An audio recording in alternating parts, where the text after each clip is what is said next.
I'm Rob Van Rapphorst. Welcome to MBA Now. MBA's think tank, the Research Institute for Housing America, or RIHA, recently released a new study, Quantified Parking, Comprehensive Parking Inventories for 5 major U.S. cities.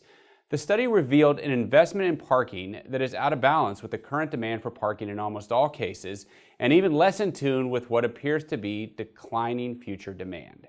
Here to discuss the study is Mike Fratantoni, MBA's chief economist. Mike, thanks for being here. Thanks, Rob. Mike, tell us a little bit about the study and why parking is such an important issue for our industry. Well, there are really 2 issues that drove us wanting to do this study. One, obviously, increasing use of technology. Think about all the people using ride-sharing services out there instead of driving their own car.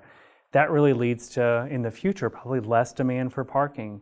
And particularly over the life of a commercial or multifamily loan, a 10-year life, things are likely to change even more in that direction. So that's one thing that led us to think about this. The second are real challenges in affordability.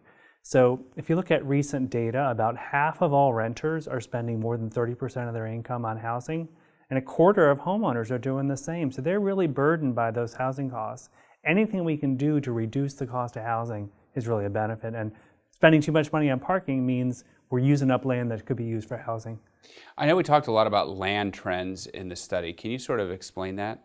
Sure. I mean, a fundamental concept in real estate is that land should go to its highest and best use, right? And so if we're in places where we're using too much land or have too much space for parking, not enough is available for housing or other uses. So that's really the point. And again, this idea of technology leading to less demand for parking over time as people are less likely to drive themselves, more likely to use transit, more likely to bike, more likely to use ride-sharing services. We've overinvested in parking in the past, and we probably need to change the way we think about that going forward.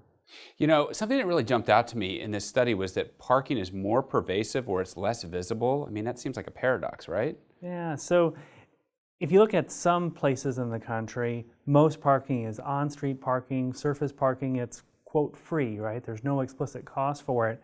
And people might think, oh my gosh, it's actually tough to get a parking space because they'll circle and circle and circle until that, again, quote, free space is available.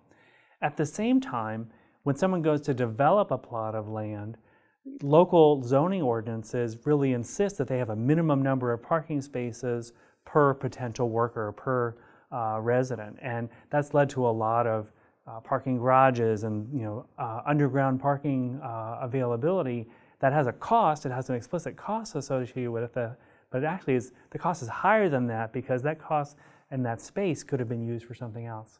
Yeah, listen, it's a fascinating study. I encourage everybody to take a look at it. It's on our website. Thanks so much for stopping by and talking about it with us. Thanks, Rob.